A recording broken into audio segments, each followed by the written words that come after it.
Assalamualaikum warahmatullahi wabarakatuh. Ketemu lagi dengan saya Bapak Wani. Semoga anak-anak masih sehat. Untuk pertemuan kali ini saya akan membahas tentang fluida, di mana dalam keseharian kalian pasti pernah yang namanya menyiram tanaman. Nah, bagaimana cara menyiram tanaman tersebut supaya airnya bisa menjangkau jauh. Nah, itu pasti ada hubungannya dengan fluida. Yang dinamakan fluida itu adalah semua zat yang bisa mengalir.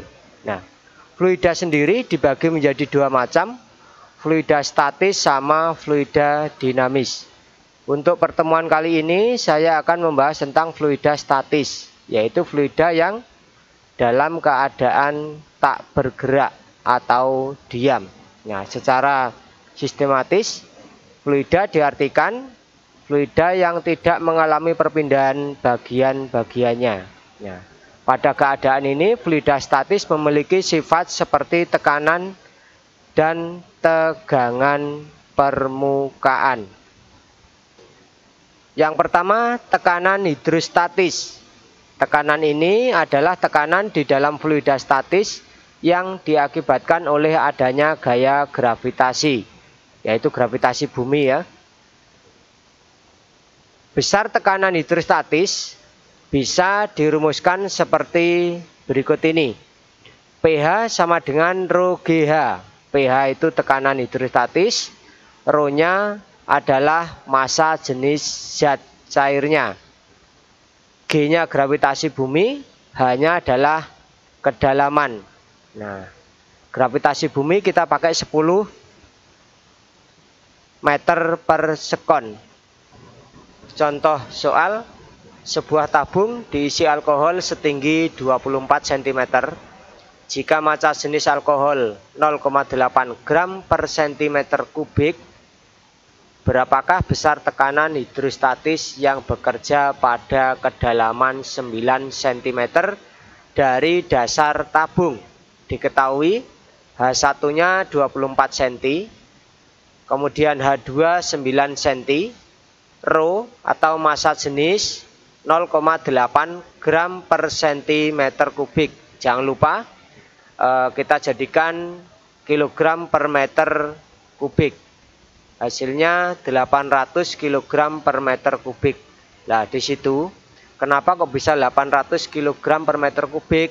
Awal mulanya 0,8 gram, kita jadikan kilogram dulu, baru nanti dibagi cm kubik, kita jadikan meter kubik. Maka hasilnya 800 kg per meter kubik. G-nya sama dengan 10 meter per sekon kuadrat, gravitasi bumi ya. Itu sudah konstanta. Hanya kita cari H1 dikurangi H2, yaitu 24 dikurangi 9 sama dengan 15 cm, dijadikan meter, hasilnya 0,15. Nah, kita masuk ke jawabnya. pH sama dengan rho GH. Rho-nya 800, G-nya 10, kemudian dikalikan 0,15. Hasilnya 1200 Newton meter per meter kuadrat. Lanjut, yang kedua, bejana berhubungan. Bunyinya, hukum bejana, jika bejana berhubungan diisi dengan zat cair yang sejenis dan berbeda dalam keseimbangan, maka tinggi permukaan zat cair pada setiap kaki bejana akan terletak pada sebuah bidang datar. Yang kedua, hukum bejana berhubungan tidak berlaku pada A. Bejana berhubungan diisi oleh zat cair yang berbeda. B. Salah satu atau kaki bejana dalam keadaan tertutup. C.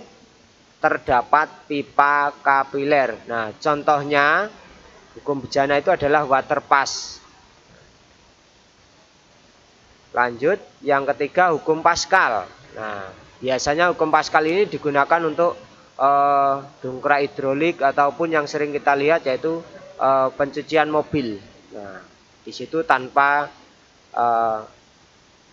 susah payah kita sudah bisa menaikkan mobil ke atas. Nah, seperti gambar. Rumusnya F1 per A1 sama dengan F2 per A2.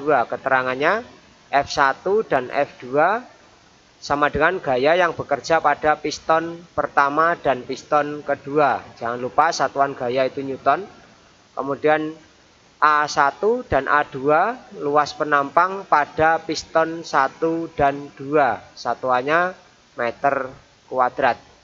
Contoh soalnya, perbandingan luas penampang penghisap kecil dan besar pada kempa hidrolik atau pompa hidrolik 1:400. Jika sebuah mobil beratnya 1500 Newton, hitunglah gaya beban pengangkat sekecil-kecilnya pada penghisap kecil. Jawabnya seperti rumus di atas, F1 per A1 sama dengan F2 per A2. F1 per 1 sama dengan 1500 dibagi 400. F1-nya 37,5. Nah, itu hasilnya.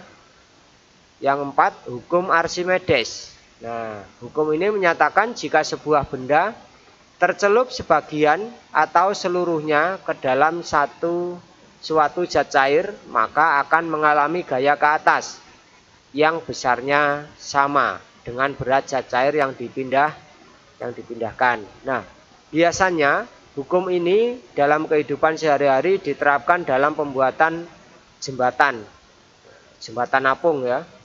Kemudian yang sering dipakai usaha yaitu pembuatan kapal selam ya, memakai hukum Archimedes, di mana kapal tersebut bisa terapung, melayang dan tenggelam. Nah, yang pertama misalkan akibat dari gaya Archimedes terapung, yaitu bila mana massa jenis benda lebih kecil daripada massa jenis zat cair.